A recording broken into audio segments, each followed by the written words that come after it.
Сайн байцгаана уу эрхэм хүндэт үзэгчдээ. Солилцол ярилцлагын нэвтрүүлгийг эхэлж байна. Бид энэ удаагийн дугаараараа үзэгч та бүхэнтэй Монгол улсын төрийн сойрхолт хөгжмийн зохиолч Шарвгайг олзуулах гэж байна. Хүмүүс нэг ярьдаг ч тийм шувуу хүртэл буруу дэвэл гэдэг. Цаг үедээ та шүмжлэлтэй хандж байна уу? Бид ер нь бидний явж байгаа зам маань голдрал маань зөв байна уу? Буруу байна уу? Хүмүүсийн сэтгэл хөгжимлөг байна уу? Эсвэл аниргүй намгүн байна уу? Цаг үе шүүмжилдэггүй хүн гэж байхгүй л дээ. Тэр тусмаа уран бүтээлч хүн бол ер нь нэлээд шүүмжилттэй ханддаг юм шиг байна.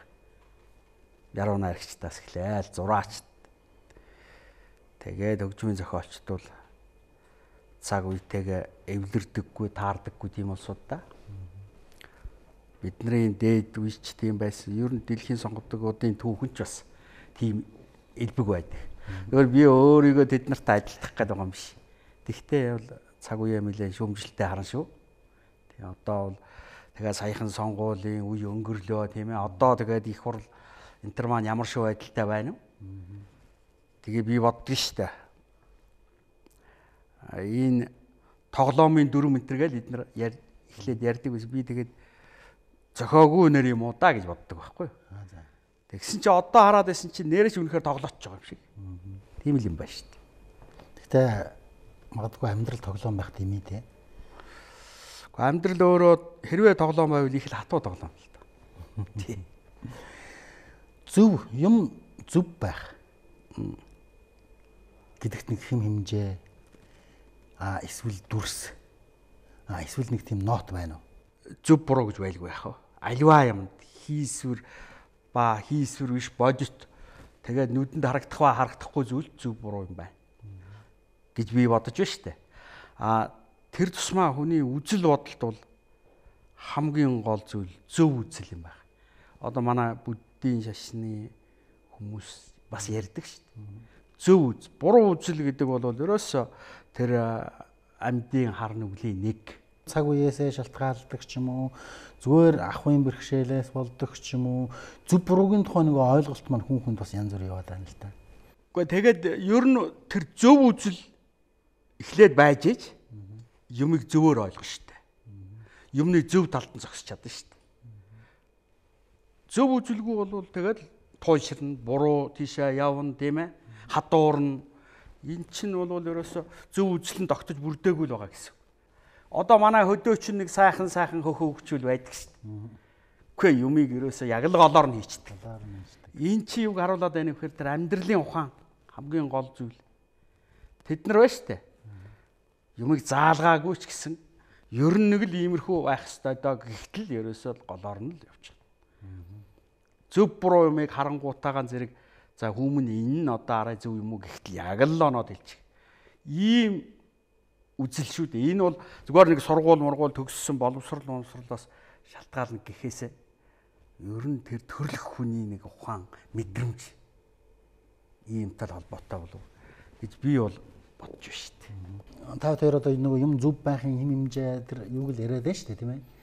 Хөгжмийн юугаар нэг хөгжим өөрөө бол ерөөсөө хамгийн одоо байгалийн зөв зохион байгуулалт хөгжимд хэрэгтэй юм байна. Симфони бичнэ гэдэг маань ерөөсөө архитектурын ойлголтоор бол ерөөсөө барилга байшин барьж байгаатай яг адилхан.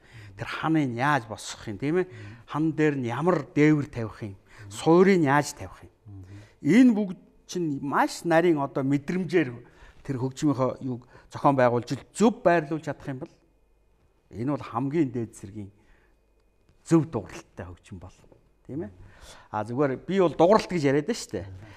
Зүгээр агуулга хүний сэтгэлд нөлөөлөхийн хувьд бол зүгээр бидний одоо мэдрэмжинд баригдахааргүй бид нар ойлгож чадхааргүй их нарийн зүйлүүд бол их байна да. Жишээ нь бол хүний сэтгэлээс тэр зохиолоор дамжиж хүнд нөлөөлөх энтрийг бол бид бол тайлбарлаж чадахгүй. Одоохондоо бол ямар ч хөгжмийн зохиолч бол би ингэсэн учраас ингэж сэтгэлээсээ ингэж дастаж яваад ингэж битсэн учраас чамд ингэж нөлөөлж байгаамаа гэх зүйл бол байхгүй. Хүн бас нэг их шигтэй байдаг тийм. Тий. Зүгээр нэг уулзаад хоёр хүн нэг 10 минут ярьчаад тэгээ босоо явхад зарим хүн нэг тийм гониг төрүүлээд зарим нэг тийм хөөр өдөөчөөд ингээ яваад гэдэг тийм. Тэгээд энэндээс үүдээд би магадгүй бие биенээсээ хүмүүс тэр хөг ихшгийг ингэж сонсож сурах гэдэгт нэг тийм хүний өөрийнх нь нэг тийм төлөвшлийн хүм гэдэг амтэн бүрэлдэхин нэг тийм маш чухал чанараас оршоод байгаа юм болоо гэж санд юм л да. Энэ талаар та ямар бодолтой байна? Аливаа зүйлд бол нэг ил далд хоёр утга, хоёр байдал ч юм уу тийм байдаг шиг байна. Би бол мэдрэх хоёр бол нэг нь бол ил яг бодиттой зүйл мэдээд байгаа. Тийм ээ? А мэдрэх гэдэг нь бол их далд чандын юм уу да гэж боддیں۔ Хүний одоо хамгийн тэр сэтгэл оюуны хамгийн дээд зүйл нь бол мэдрэмж юм уу? Та их сая тунга яриа хэлчихлээ. За сэтгэлийн их шиг. Гиг. Яг одоо дуу төрсөн түүх гэж улсууд ярьдаг штэ. Тэрэн шиг сэтгэлийн их шиг төрсөн түүхийг нөгөө жишээ баримтаар нотлоо. Би бол харин хэлээд нь штэ. Гэхдээ яахав тэр би сэтгэлийн их шиг энэ төр бүрдсэн. Яг яаж төрсөн? Түүх намтрыг бол их ярьсан дөө. Одоо хүмүүс сонссон байна. Би бол энийг тэрийг мэдхээсээ гол нь тэрийг мэдэрч сурах нь их чухал юм аа гэж бол би бол боддог. Тэгэхээр би энийг л яриад байгаа зүйл шүү дээ. Ноот мэднэ гэдэг бол нэг л хэрэг. Бичиг үсэг сурчин гэсэн үг. Тийм. Яруу найраг бичнэ, үргэлжилсэн үгийн тэр том армаануудыг бичнэ гэдэг чинь өөр. Тухайн үед миний байсан би өөрөө ямар шиг байдалд байсан юм аа бай гэдгийг илүү нөлөөсөн шиг санагддээ. Тэгээд би бол бас багаас хэм үү тэмүүлэн тийм эмзэг хөөхт байсан да. Юмыг хараад өрөвдөх ч юм уу тийм ээ. Өрөвдөх тийм одоо мэдрэмж юм да. Тийм юм бол надад арай илүү байсан баг. Тэр л энэ сэтгэлийн их шингэж ороод миний тэр мэдрэмж тэгээд хүмүүс тэр мэдрэгдэх шиг байна. Би бол хөгжмийн зохиолч хүн, хөгжмөө бичсэн. Хүмүүс одоо тэгээд яаж мэдэрч байгаагаа ойлгох нь. Хүний ер нь хамгийн гол шинж хүнд байх ёстой хамгийн гол шинж чанар бол тэр мэдрэмтгий байдал, мэдрэмжтэй байх тий. Тэр мэдрэмж гэдгийг бол нэлээд өндөрт тавих гэдэг шүү дээ. Ялангуяа уран бүтээлч хүний хувьд бол тийм ээ. Миний одоо 2 дугаар симфони гээл тэр аяараа Чингис хаан тэр 13 дугаар зууны үеийн одоо бас их энэ тийм тоглогдсон тийм бүтээл байдیں۔ Тэр бүтээлийг сонссон хүмүүс бол хэлдэг над. Гадаадын хүмүүс шүү дээ. Танай түүх бол гайхамшигтай шүү. Чиний энэ бүтээлээс танай түүх ерөөсөө нүдэнд харагдаж байна. Тэгж хэлдэг байхгүй. Тэгэхээр тэр яагаад тэгж мэдэрч ойлгож ийн вөхөр тэрийг ямар ч байсан би бас мэдэрсэн болов гэж өөрийгөө боддог байхгүй. Монгол хөг аялгау яг чухам ямар юм бэ? Зүгээр би таны мэдэх үүднээс. Тэгэхээр Монгол хөгжим гэж байна. Уртын дууг одоо юу гэх юм? Хамгийн Монгол хөгжим. Тийм ээ?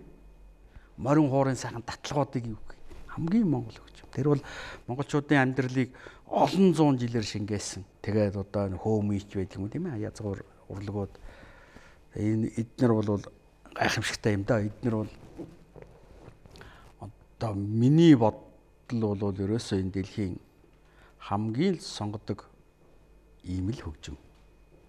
Уртын дуу одоо энэ манай морин хуурын аяйлгуу хөөмий тэр Европын сонгодгийг одоо их дэшин тавьдаг юм шүү дээ. Би тэд нартай л одоо энэ зэрэгцсэн л гэж одоо хэлдэг дээ би энд ярилцлагын зөндөө хэлж л байсан.